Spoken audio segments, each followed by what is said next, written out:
Inside City Hall tonight, state Democrats rally around Kathy Hochul as she makes her re-election pitch to voters. Your family and your future are my fight. Our Bernadette Hogan wraps up our coverage of the state Democratic convention up in Syracuse.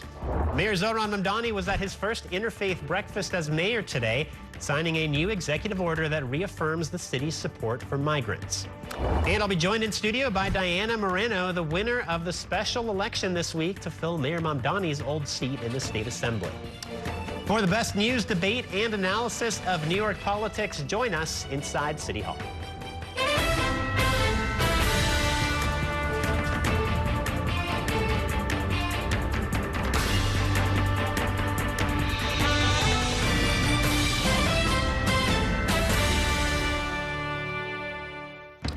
Good evening and welcome to Inside City Hall for Friday, February 6, 2026. I'm Bobby Kuza.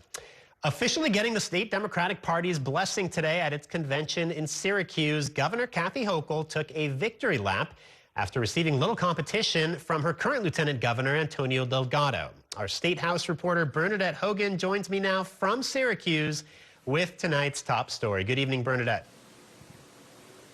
Good evening, Bobby. And the governor started out that victory lap actually earlier this week after getting the endorsement of the popular Mayor Zohran Mamdani, as well as a slate of the entire Democratic Congressional members in the House of Representatives. The governor is trying to use this momentum ahead of her reelection bid and the June primary.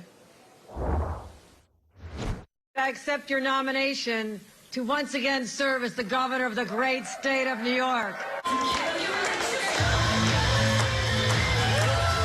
Welcoming a near-unanimous blessing from the New York Democrats Friday in Syracuse, Governor Kathy Hochul became the state party's official designee ahead of the June primary. I stand here as that same woman, still in the arena, refusing to back down from any fight, sure, sometimes a little bloodied. Reminding Democrats she's the Empire State's best shot at taking on President Donald Trump. As long as I'm governor, I'm going to keep unleashing the power of this party. Slamming federal immigration enforcement, drawing cheers, and taking aim at Trump ally and her Republican opponent, Nassau County Executive Bruce Blakeman, who is also expected to be deemed the GOP's designee next week.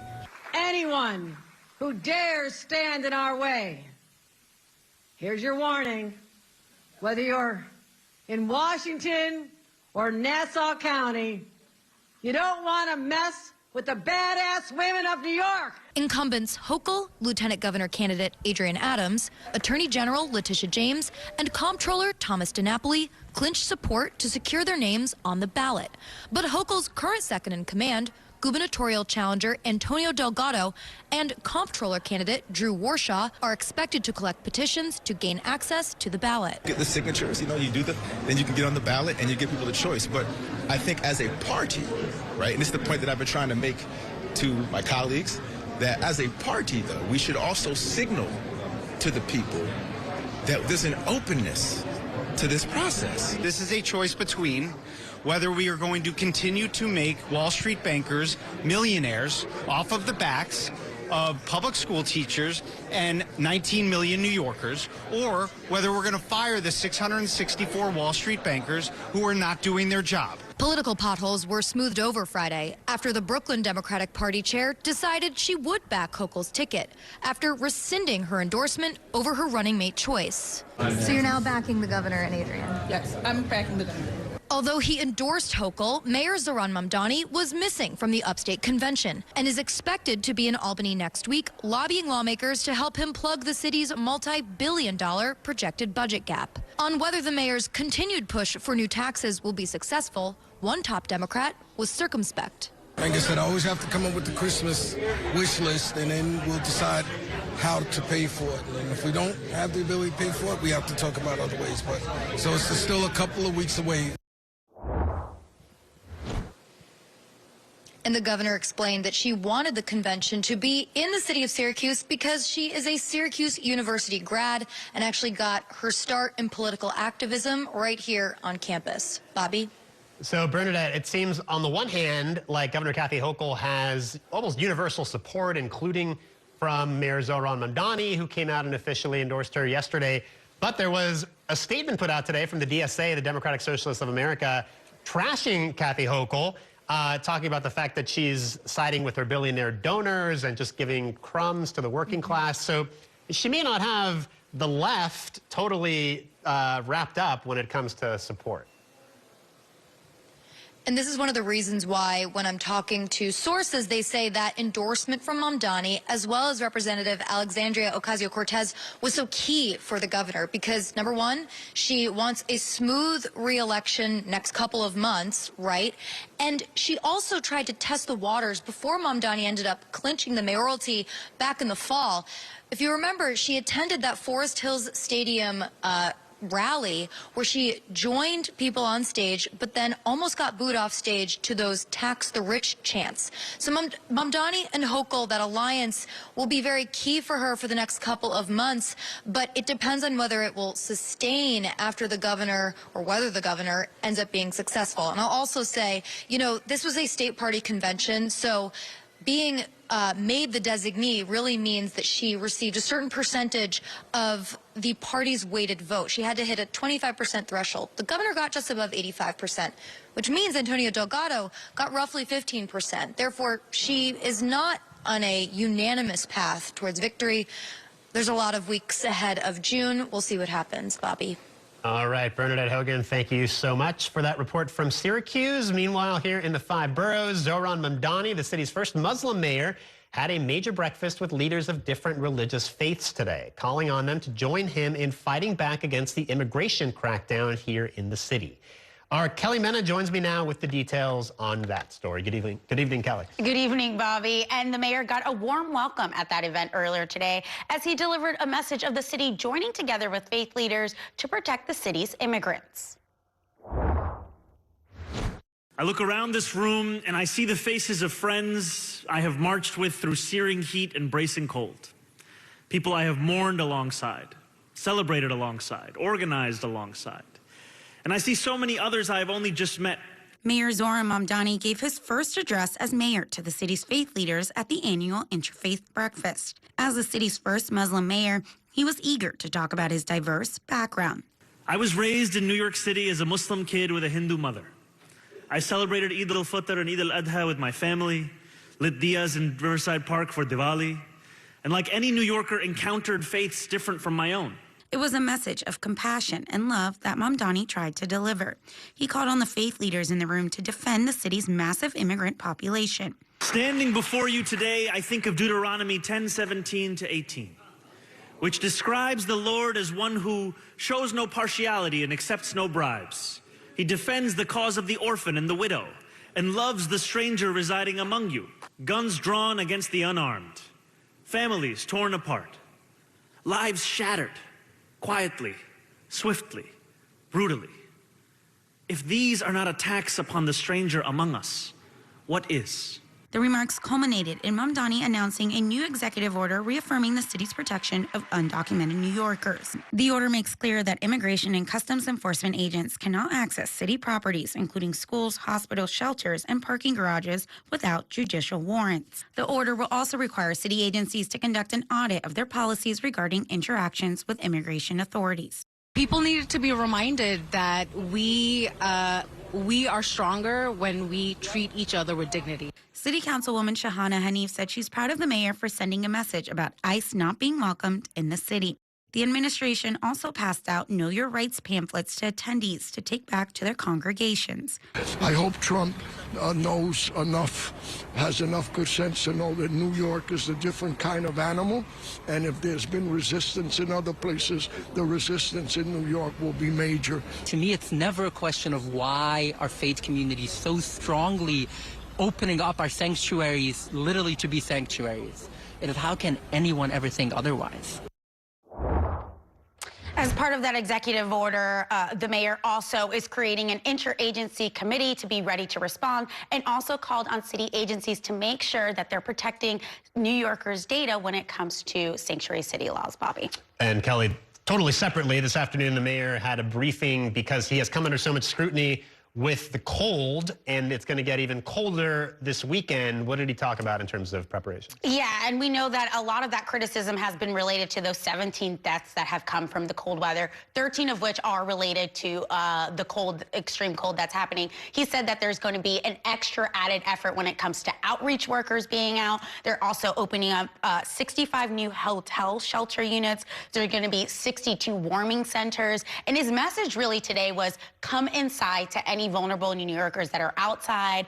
They should ride out the cold in a warm bed. That is the top issue, top focus for him going into these next couple of days, because the last thing he wants is any more tragedy out in the streets. All right, Kelly Mena, thank you for that report. It is time now for a break. Coming up, we'll break down the latest in the legal battle over the redrawing of the 11th Congressional District on Staten Island and South Brooklyn. Stay with us. We're back in a minute.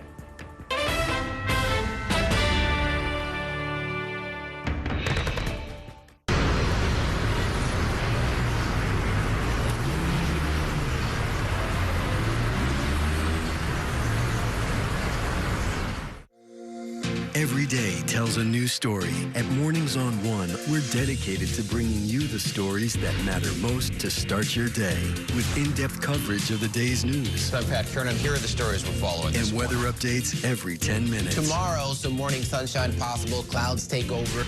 It's our responsibility to get you the information you need before you head out the door. Mornings on One. Weekdays starting at 6 on the Spectrum News app. Free for Spectrum and Xfinity customers.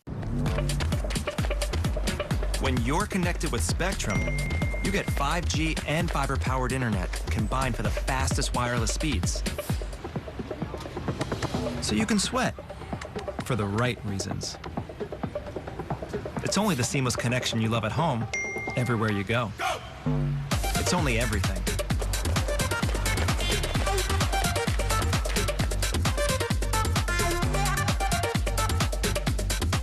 I'm Sandra, this is Jorge, and we were adopted in 2019. I remember when they first came to us, Michael was already a teenager. The whole cliche of they're so lucky to have you guys, and it's the other way around. They have changed our family for the better.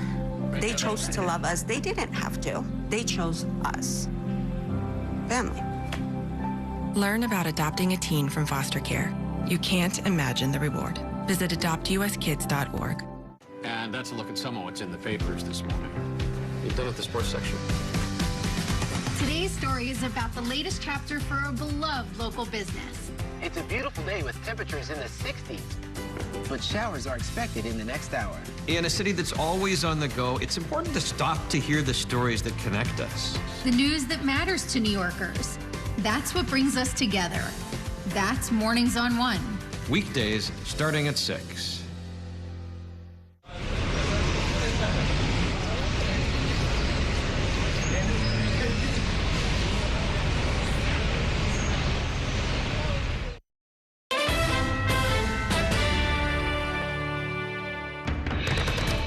Welcome back to Inside City Hall. The future of New York congressional districts, maybe even control of the House of Representatives, hinges on the outcome of litigation where a judge said that the only district in the city represented by a Republican violates the state constitution. Our Dan Rivley has been following this legal saga, and he joins me now with more. Good evening, Dan. Good evening, Bobby. This case really covers a lot of complex and novel issues about race, partisanship, and voting rights. And let's just give a little recap of how this came about. The law firm that handles a lot of the Democratic Party's redistricting efforts around the country filed a lawsuit in Manhattan saying New York's 11th congressional district covering Staten Island and southern Brooklyn improperly dilutes the voting power of Black and Hispanic voters on Staten Island. And then the Manhattan judge agreed that this violates the state constitution and then gave a February 6th deadline for the state's independent redistricting commission to redraw the maps. Well, that's today. We don't have any maps because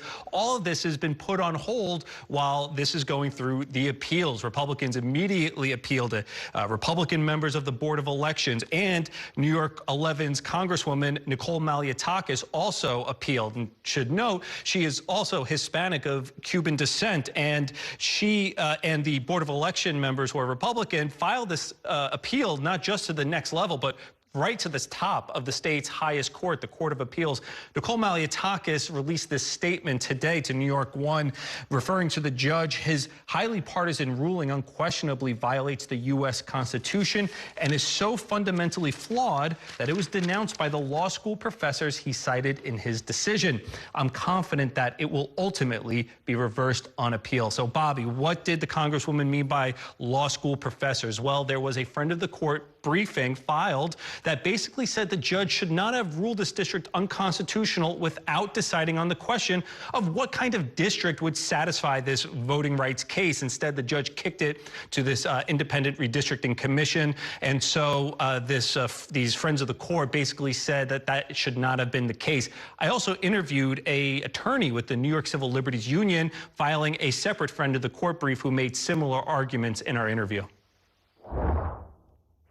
It's really important to actually look at the evidence and make findings about whether the proposed remedy does what it needs to do, which is give Black and Latino voters a real opportunity to elect their candidate of choice and not simply maximize partisan goals. And Bobby, the remedy that these voters, this law firm was filing the petition on behalf of, their proposed remedy was connecting Staten Island to Lower Manhattan, but that brings up all kinds of issues, right? Lower Manhattan, we're talking about Tribeca, talking about Battery Park City. There's a lot of white liberal Democratic voters. Is it enough to just say, have them join Staten Island? And so the Black and Hispanic voters who typically do vote Democrat, is that enough to give them the voting power under the state constitution? And all of this under, of course, the pressure cooker of the 2026 midterm elections. Petitioning starts February 24th, so all parties really want to see this resolved. Right, so petitioning starts February 24th, so if you want to get on the ballot, you have to start getting signatures, and you need to know what the district looks like, right? The lines have to be drawn at that point. And just to be clear, I mean, it almost goes without saying, the dream for Democrats is the type of map that you just described, right? It includes Staten Island and maybe parts of Lower Manhattan, because then you have a much more of a Democratic advantage than the existing district. Exactly. This is such an enticing district for Democrats around the country and in New York. They tried to break it by attaching it to Park Slope. That got ruled unconstitutional. There's this idea of connecting it to Lower Manhattan. I don't think that guarantees a Democratic victory. Nicole Malliotakis is a seasoned campaigner on Staten Island. She wins by big margins, and it should note she does get the votes of a good handful of Black and Latino voters. Obviously not a majority, but I think enough to win quite comfortably in this district.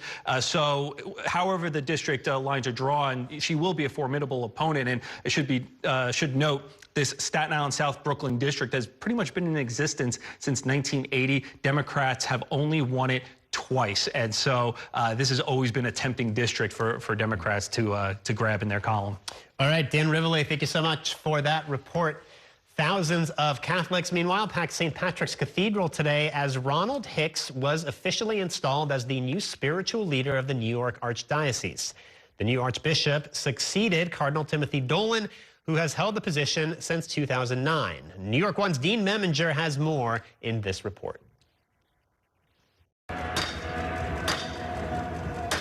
With that knock on the doors of St. Patrick's Cathedral, Ronald Hicks was welcomed and installed as the new Archbishop of the New York Archdiocese. He admitted his native Chicago area will always be his kind of town, but said he is ready for New York and recited lyrics to several songs about the city with slight changes. Start spreading the news. I'm starting today. Concrete jungles where dreams are made of. There's nothing you can't do. Now you're in New York. Si te quieres divertir con encanto y con primor, solo tienes que vivir un verano en Nueva York. The 58-year-old is the 11th Archbishop of New York and takes over for Cardinal Timothy Dolan, who reached the mandatory retirement age for the position last year.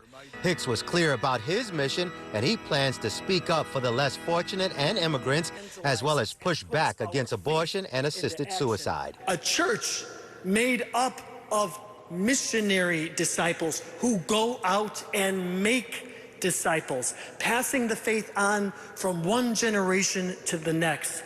A church that takes care of the poor and the vulnerable. A church that defends, respects, and upholds life from conception to a natural death. Hicks spoke in English and Spanish during his first Mass as Archbishop. Outside, a large crowd of Hispanics gathered in song to welcome him. This is a call to be a missionary church, not a country club. Throughout the Mass, he thanked all of his supporters and mentors, and he shouted out Cardinal Dolan for his public support and encouragement. As for Dolan, the congregation gave him a standing ovation for his 17 years of leadership in New York, and his final day Friday was also his 76th birthday.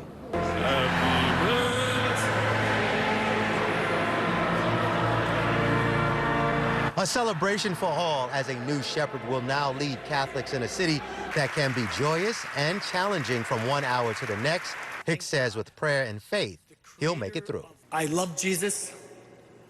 I love the church. I love people. At St. Patrick's Cathedral, Dean Meminger, New York 1. It is time now for a break. Coming up, we'll bring you a report about a new memo suggesting the city was privately preparing for the possibility of lawsuits tied to air quality concerns after the September 11th attacks. We will bring you those details next. Stay with us.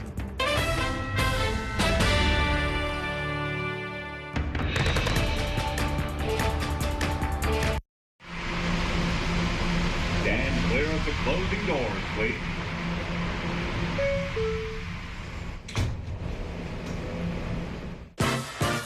There's nothing quite like the feeling of going to the theater.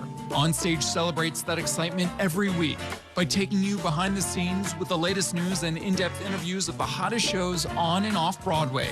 So grab a seat, because this is a show you won't want to miss. Join us every Saturday and Sunday at 7:30 p.m. for Onstage. Onstage is presented by your Tri-State Cadillac dealers. Discover which Cadillac is right for you and elevate your journey. It's only a hike. It's only made possible by Spectrum Business connecting healthcare providers of all sizes. Like hospitals relying on the Spectrum Fiber broadband network with industry-leading reliability. Practices keeping patient data safe with advanced security. Pharmacies accessing records in the cloud without fail. It's tailored connectivity solutions built for life-changing moments. It's only a hike. It's only everything.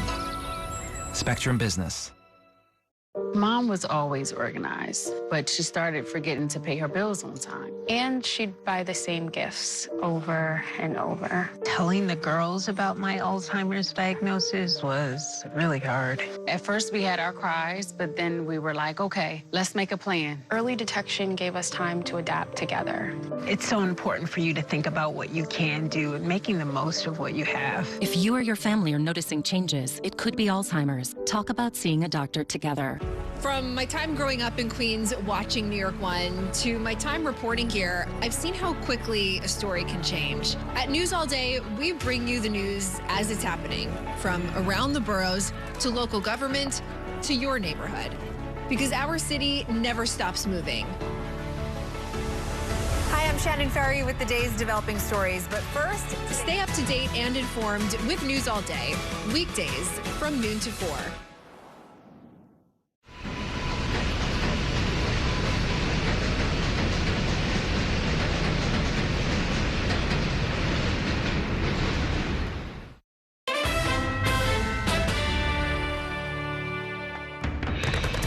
Welcome back to Inside City Hall. New York 1 has obtained a document that appears to show the city acknowledging in a private 2001 memo that it could face lawsuits about air quality in Lower Manhattan due to health advisories that told New Yorkers it was safe to go back to the neighborhood. Meanwhile, at the same time, the city was adamant in its public declarations that the air there was safe. Our Eric Feldman has the TV exclusive in this report. One World Trade Center towers above the memorials for the Twin Towers and the 2,753 people who died that day. But just feet from there is another remembrance, the Memorial Glade for the many suffering from the air they breathed. Now we know it was full of toxins. Over the years, we've introduced you to some of the people impacted by that. I've had skin cancer on my head 3 times carved out of me. A tumor the size of a softball was inside me. I was diagnosed with breast cancer. For a long time, the city maintained the air was safe. 5 days after the attack, a city health department press release said asbestos test results showed the general public's risk for any short or long-term adverse health effects are very low, while noting people should guard against dust and soot. In early October, in response to air quality questions from the public, the health commissioner, Neil Cohen, said tests of particulate matters do not pose long-term health risks to the general public. And in February of 2002, the next health commissioner, Tom Frieden, told a U.S. Senate committee none of the test results done to date would indicate long-term health impacts. But for the first time, we're learning the city was also preparing for the possibility of facing lawsuits because of the air. Then Mayor Rudy Giuliani's deputy mayor of economic development, Bob Harding, who left city government in December 2001, was sent this memo some point before leaving, which says the law department estimated the city could see approximately 35,000 potential plaintiffs as a result of the events of September 11th.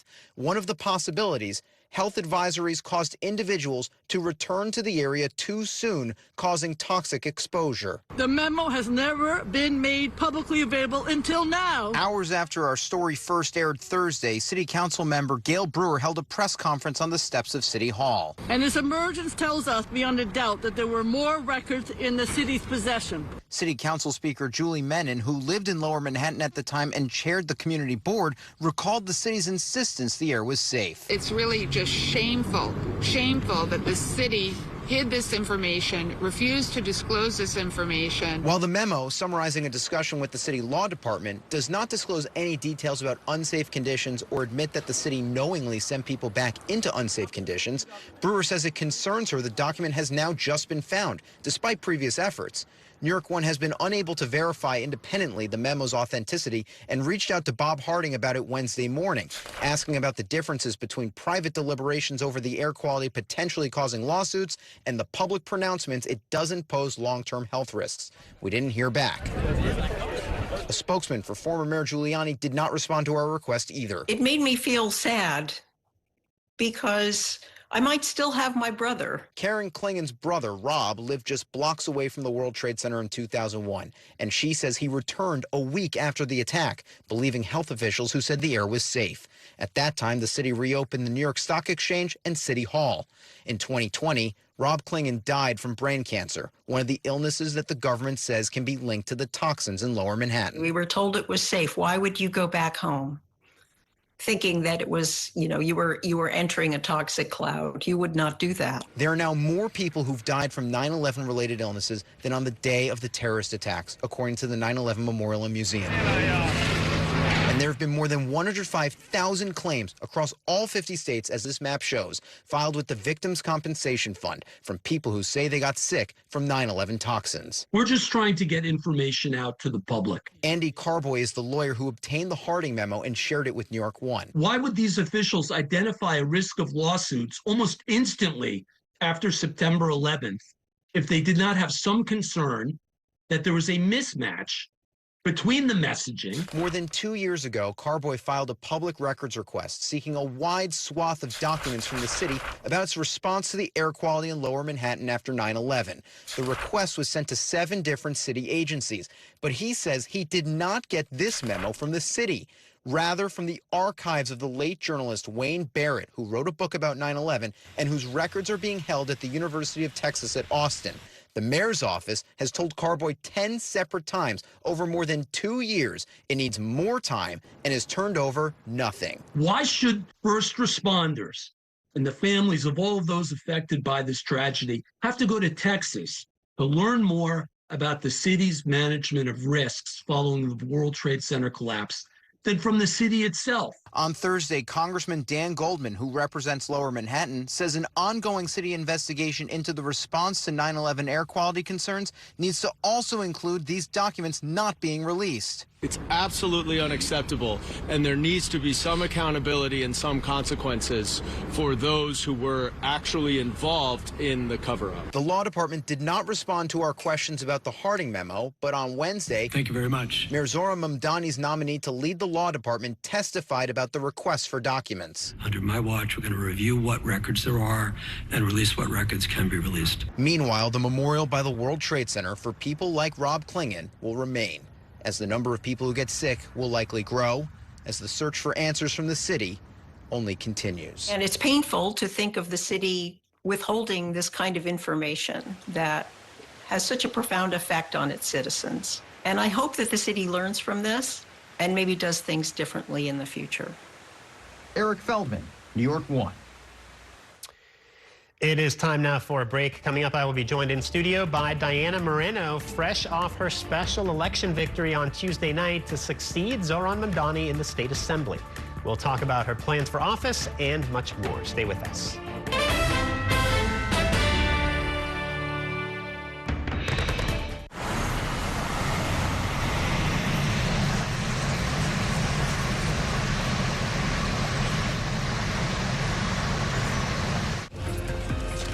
My time at New York 1 has shown me that in the city that never sleeps, the news never stops. So as the day winds down, turn to the rush hour. Good afternoon, I'm Monica Burke. To catch up on the stories that matter across the 5 boroughs, with in-depth interviews from the city's newsmakers, plus the latest forecast. Catching you up with today, preparing you for tomorrow. Right here on the Rush Hour. Weekdays from 4 to 7 p.m. It's only a slice.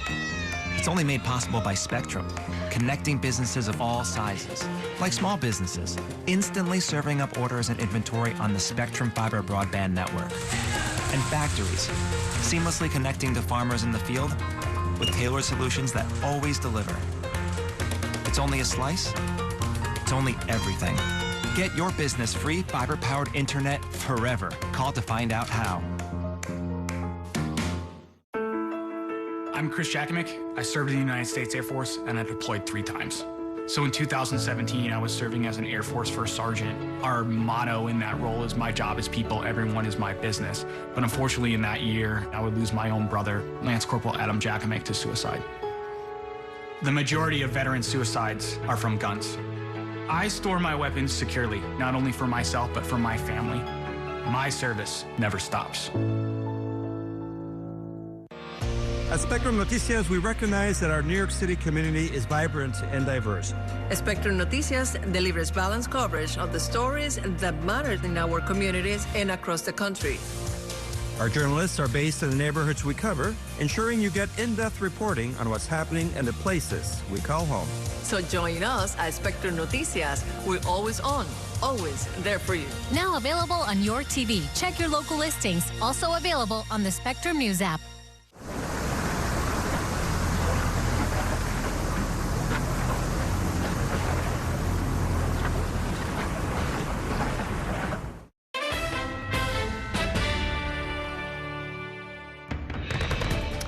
Welcome back to Inside City Hall. Earlier this week, my next guest, Diana Moreno, won the special election to replace Zoran Mamdani in the State Assembly. Moreno was endorsed by the mayor and fended off 2 challengers who ran as independent candidates.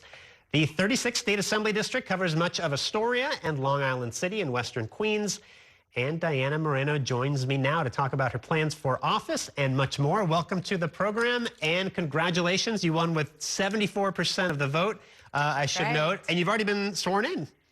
We sure have. Yeah, you've already been on the job, as a matter of fact, up in Albany this week. It's been a whirlwind of a week, absolutely. Yeah. So, you know, for our viewers who may not know much about you or anything about you, just talk a little bit about your background. I should mention you have long been active in the DSA, Democratic Socialists of America, but this was your first time running for office, right? Absolutely, yes. Well, I'm an immigrant from Ecuador. I was born in Ecuador.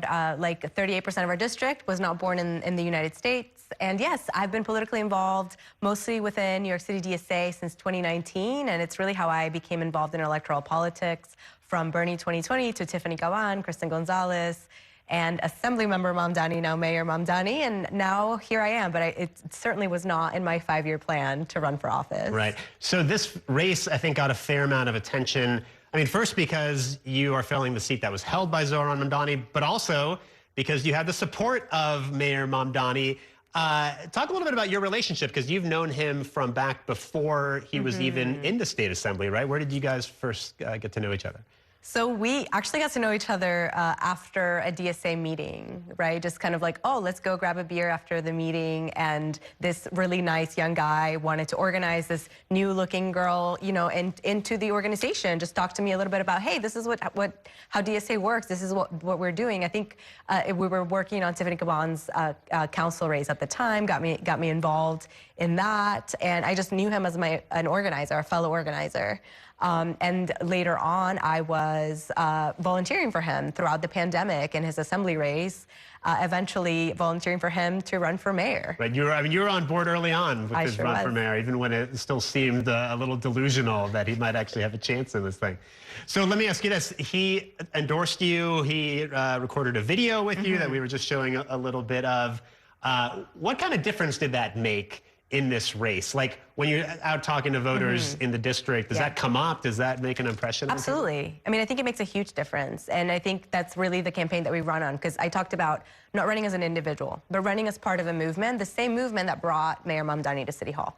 And that was really true for me. And it really made a difference in a district that voted 81% for him to be mayor. And so it definitely made a difference to our community to understand that we had his support, because I would be pushing for the same priorities, like taxing the rich, like passing universal childcare, and that's what I'm dedicated to do in Albany. Let me ask you about Governor Hochul. Mamdani officially endorsed Governor Hochul this week, but then today the DSA put out a statement that was fairly critical, I would say, of Kathy Hochul. It said, DSA does not believe that she's risen to meet the moment. She has consistently sided with her billionaire donors while offering working-class New Yorkers crumbs. So where do you stand? Do you support Governor Hochul?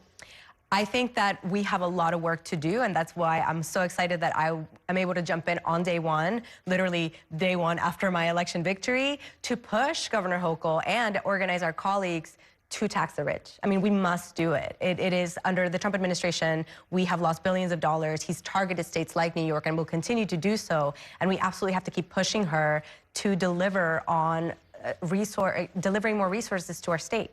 Yeah, I mean, where does this debate go? Because we know it's a priority of the mayors, but Governor Hochul has been pretty adamant that that's sort of a bright line for her, and she will not raise taxes, at least raise personal income taxes on the wealthy. So where does this go? Where does this end up? Yeah, I mean, I think if you would have told me a couple years ago, you know, was universal childcare something that was achievable, I would have been like, you know, it seems like a sort of a pie in the sky, which is what a lot of people called a Zoran's campaign to begin with. But what we do is we organize, right? Like DSA members and DSA electeds know that the power really is on the streets with constituents that are really well organized, knocking doors if necessary to push New Yorkers to call on their constituents to really get the governor to tax the rich, to really pass those bills that maybe seem unachievable. But this is really the moment to meet that demand. And I feel the same way about how we have to meet the needs of our immigrant New Yorkers right now and really push to protect them. So what are some of the other priorities? I mean, you mentioned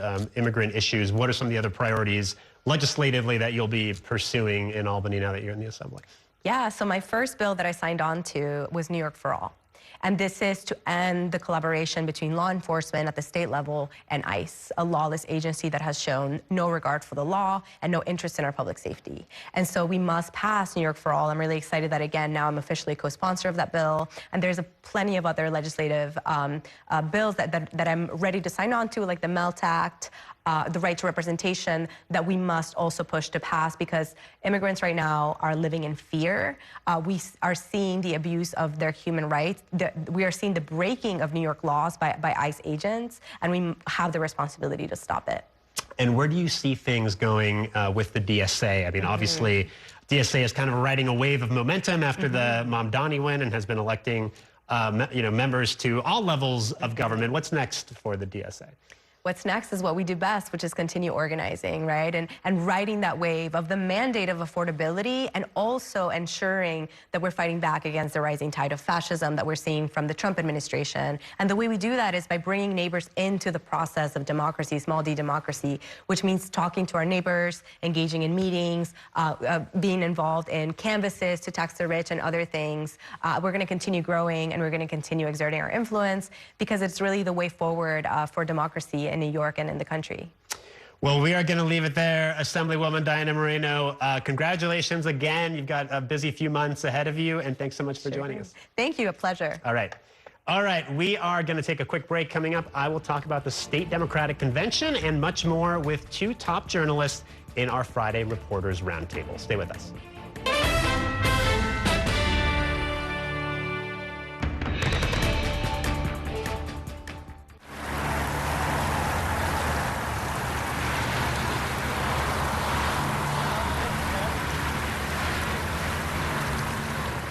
After 30 years of forecasting for New York, I've learned it takes a dedicated team to cover all the weather our city has to offer.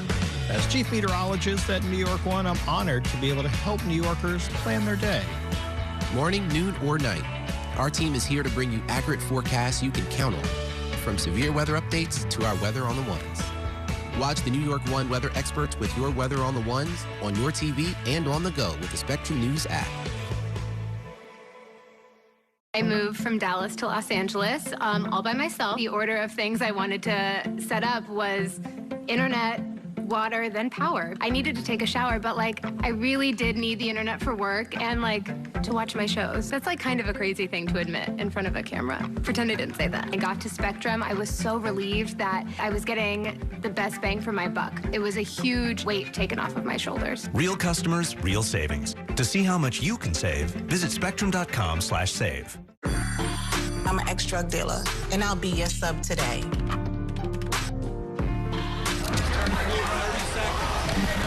Two milligrams of fentanyl can be lethal. A lethal dose is in here. Who gets it, I won't know. It's cheap, it's potent, and it's profitable. The sad reality is fentanyl is being mixed into everything now. More kitchen now. My father was a New York City firefighter. My mission, like his, is to serve New Yorkers in a city that doesn't stop when the sun goes down. Being with New York One since the beginning, I'm now honored to join you even earlier each weeknight. Starting at 8 with New York Tonight, we'll explore the latest news developments, followed by New York One at 10 to wrap up your day. So join me each weeknight starting at 8 right here on New York One.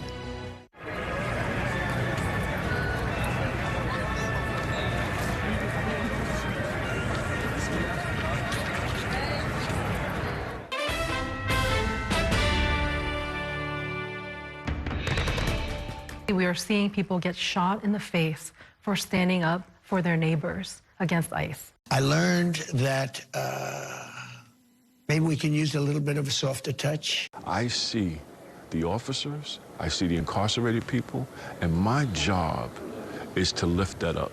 You know, they let Rikers fall apart, and it's the correction officers' fault. We're not in charge of infrastructure. All right, again, why do we need? Why do we need this? Finish. No, you know what? Because you're rambling. Why do we have this? What? Why do we have people that are helping people? We have videos. It's reduced fare evasion by 36%, mister. Stop right now. Who is watching that? Shut up. My wife is American. My son is American. I live here. New York is my home. Black displacement has been running rampant within New York City for some time now. A huge source of that problem stems from deed theft. Donald Trump's Republican Party is nothing more than a personality cult. Blakeman is out here bragging that ICE is doing a very, very, very good job. This is not about beef with the governor. So you're now backing the governor and Adrienne? Yes, I'm backing the governor. Did she yell at you running? No. Welcome back to Inside City Hall. That was a look back at some of the week's top political stories, including New York Democrats backing the first all-female statewide ticket in the race for governor. And joining me now to discuss them are two top journalists in our Friday Reporters Roundtable. Katie Honan is a reporter for the nonprofit newsroom The City and the co-host of the FAQ NYC podcast. And Joe Anuda is a reporter for Politico New York. So thank you both for being here. Big week for Kathy Hochul. Let's start with the pick of Adrienne Adams as her running mate, former city council speaker and candidate for mayor. She wasn't really at the top of people's short list for potential picks for lieutenant governor, although her name was kind of floated around out there. Joe, what do you think? What does this do for Kathy Hochul? Well, I think a lot of times when governors are like looking for a running mate, they're sort of in some ways looking to make up for perceived electoral weaknesses they have. So I think, you know, Adrienne's been an elected official for a long time. She has deep roots in Southeast Queens, where she represented, the area in the city council for 2 terms. So I think, you know, it helps the governor shore up maybe some support with black voters if she felt like she needed sort of a credible messenger to go out. And, you know, Adrienne Adams is she can be a very powerful public speaker, as we saw a clip there. So, you know, I think that's probably the thinking behind the pick. Yeah. What do you think? Controversial pick? I didn't think so. I think the controversy came after with what we saw with Rodney's, the chair of the Brooklyn Dems, rescinding their endorsement. I think, as she said, that she claimed they weren't involved at all, but then also said she was endorsing her again. I think when there was backlash to her backlash. So the controversy came after, and I don't know if it's just really petty borough politics of we were not consulted and why weren't we spoken to more, but again, Rodney's, the Brooklyn Dems immediately endorsed Cuomo, and so maybe there's some, it's not like they ever had support of Adrienne Adams, and it appears she maybe doesn't like Adrienne Adams, but if you're Governor Hochul, you might just think, okay, like, I don't care, you know, I don't really need this. Yeah, I mean, this was just kind of a bizarre intra-party squabble that, I mean, I guess doesn't really have all that much significance to the average voter, but it's just like kind of a spectacle to have the Brooklyn Democratic Party rescinding their endorsement of the governor because their head just doesn't really like Adrienne Adams? Like, what was the beef here?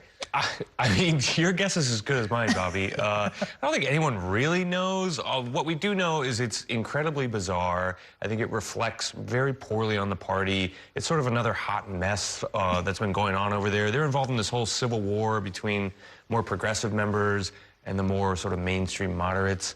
The reasons that the assembly member gave for why she did this really don't make any sense at all. She claimed somehow Adrienne Adams was going to impact down-ballot races, and voters going to the polls, rather than caring their opinions about Kathy Hochul, would look at the lieutenant governor and maybe not vote for a Democrat. Like, it really doesn't quite add up. So how much does it help Kathy Hochul to have the endorsement of Mayor Mamdani, which she got this week, which, I mean, it would have been a surprise if she didn't get Mamdani's endorsement, right? I mean, they've obviously have a close political partnership at this point, but, I mean, how much does that help Kathy Hochul? Does she even need the help in this race? I'm sure anything helps, and knowing the grassroots army that Zohran Mamdani had for his own campaign, not to say that it could be completely replicated for Governor Hochul, but I think it's helpful, and it could help a little bit, and even for some of these more to the left voters, younger voters, who might be swayed by Antonio Delgado as someone, oh, this person might be more left than the current governor.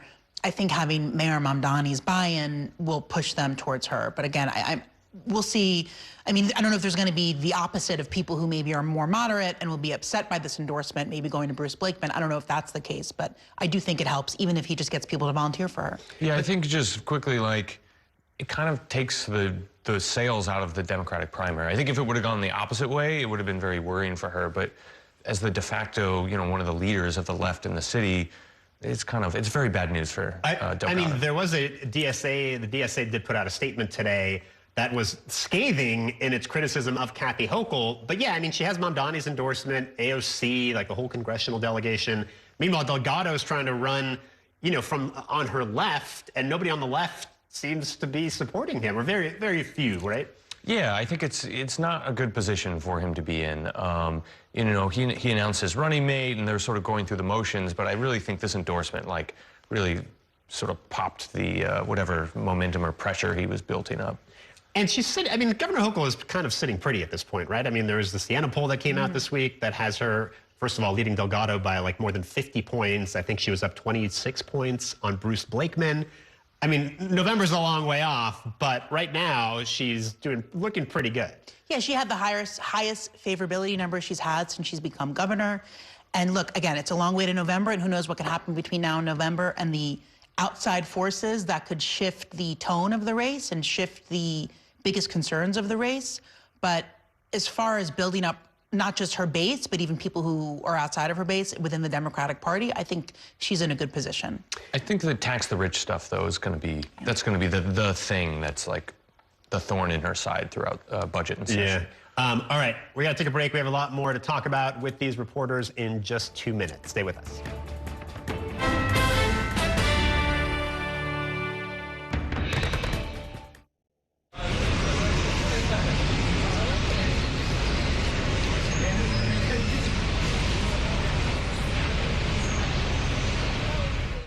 We have so many ways to stay connected. A single touch can bring us closer to the families we love, the friends we know, and the city we share. And Spectrum helps us keep connected throughout the day, every day. Including more ways to watch New York One as a Spectrum Internet customer. Watch Spectrum News New York One on the Spectrum News app, available on all your favorite devices. There's an international travel plan with Spectrum that was an additional $10 a month, as opposed to paying a ridiculous amount per day for roaming fees. This literally felt like my old phone carrier was reaching their hand into my wallet and just helping themselves to some of my cash. I like having no surprises when it comes to my cell phone bill. And with Spectrum, that's been the case. So it saved me a ton of money. Real customers, real savings. To see how much you can save, visit spectrum.com/save.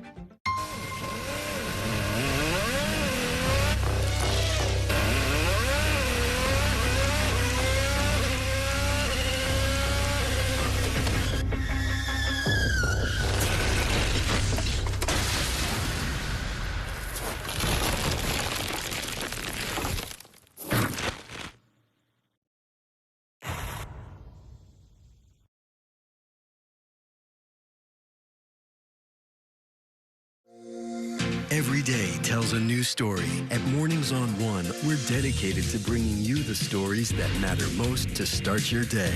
With in-depth coverage of the day's news. I'm Pat Kernan. Here are the stories we're following. And weather updates every 10 minutes. Tomorrow, some morning sunshine possible. Clouds take over. It's our responsibility to get you the information you need before you head out the door. Mornings on One. Weekdays starting at 6 on the Spectrum News app. Free for Spectrum and Xfinity customers. Stand clear of the closing doors, please.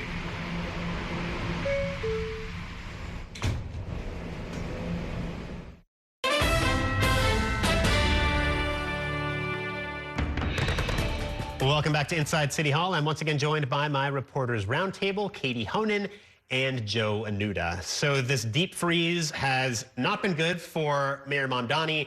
I mean, most importantly, there has been a shocking number of deaths from 17 people, I think is the last count, virtually all of whom are presumed to be homeless. Mamdani has taken a lot of criticism. I mean, how fair is the criticism of his handling of the situation, do we think? I think it's it's a very difficult situation. And if you look at the numbers every winter, I mean, the most recent data from the Department of Health was from 2023. And there were, I think, over 30 deaths, cold-related deaths at that time, right? And the winter period is only so long. So there are, every winter, people who die outside, unfortunately. And it just doesn't get this kind of reporting, right? It doesn't get this kind of scrutiny. And I think a lot of people have tried to directly draw his position on breaking up encampments with the people who've died, but according to the mayor's office, none of the people who died were in encampments. And there are complicated situations. I know Gothamist WNYC had a story. One of the men who died did have an apartment, but he was previously homeless, had a place to live, and was just outside. So there's all these complicating factors. I do think there's questions about the outreach, if there has been enough outreach, if the warming buses have been utilized well enough. And then this broader question, which gets into the law and constitutional rights of when can you actually take someone in? When can you do an involuntary removal? And that's when it does get a little complicated. Right. Yeah, I mean, the question of involuntary removals is kind of a tricky one. I think Mamdani has said at this point there's been something like 27 of them, which is not that high of a number. I mean, I guess the debate is, should you be doing this more aggressively, right? Yeah, I think the debate about involuntary removals, it's a completely separate issue from encampments. Like, clearing someone's encampment away doesn't change the fact that there's a legal set of rules you have to follow before you can involuntarily commit someone. It's laid out in state law. So I think, you know, I want to find out more information about this myself. As Katie mentioned, we don't really know a lot about, have these people interacted with the city? When was the last time someone reached out to them? I think we'll learn more on Tuesday when the city council does their oversight hearing on this. But I agree, there's just like so many questions, and I think it's hard to know if the city could be doing more if we don't really know what the city has done for these like specific cases yet. Right. I think, you know, all of us in the media have a little bit of a skewed perspective because we're on social media, and you see all these, you know, you see a lot of hate from Mamdani. He's obviously a very polarizing figure, and then people are blaming him for like piles of snow along the side of the road, but there's only so much you can do when the snow is frozen over and people aren't, clearing the snow in front of their buildings or digging out their cars.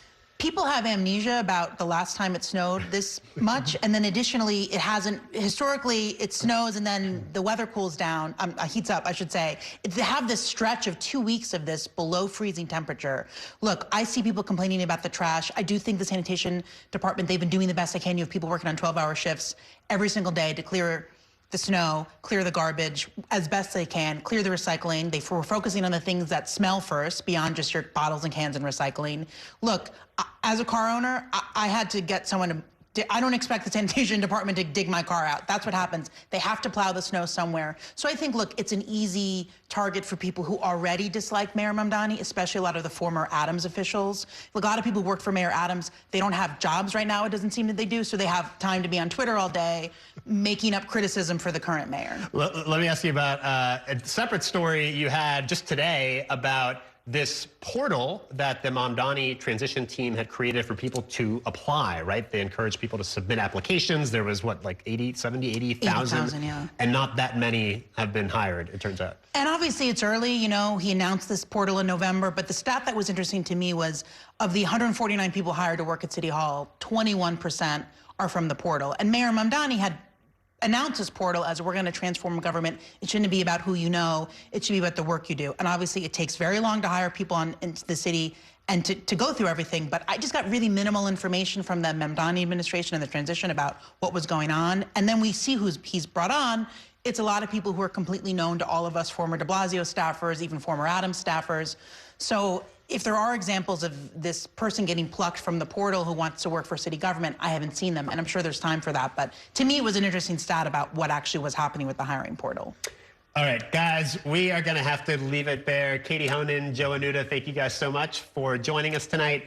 And that is going to have to do it for tonight's show. Stay tuned for another episode of our weekly national political show, The Big Deal with Errol Lewis, at 9 o'clock tonight. Thanks for watching, everybody, and have a great weekend. We will see you the next time on Inside City Hall.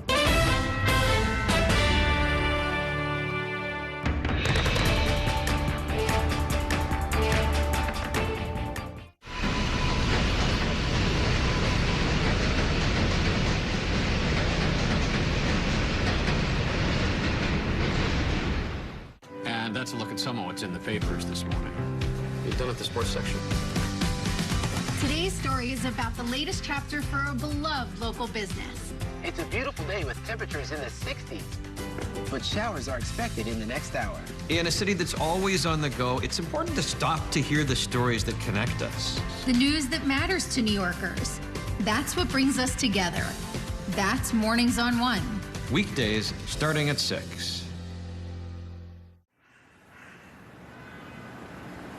You might think Spectrum is just for your home, but Spectrum is seamless connectivity everywhere. It's the network making the other networks sweat.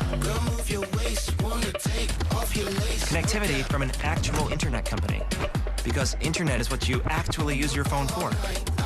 It's way more than 5G. With Spectrum One, it's 5G and fiber-powered internet, seamlessly combined for the fastest wireless speeds. Don't believe us? Ask this guy. He's one of millions who already know. Oh, yeah. Turns out people like their mobile from a seamless connectivity company. That's why Spectrum is the country's fastest growing mobile provider. Spectrum One. It's only the seamless connection you love at home, everywhere you go. It's only everything.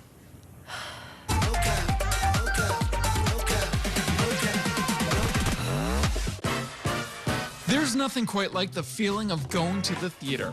Onstage celebrates that excitement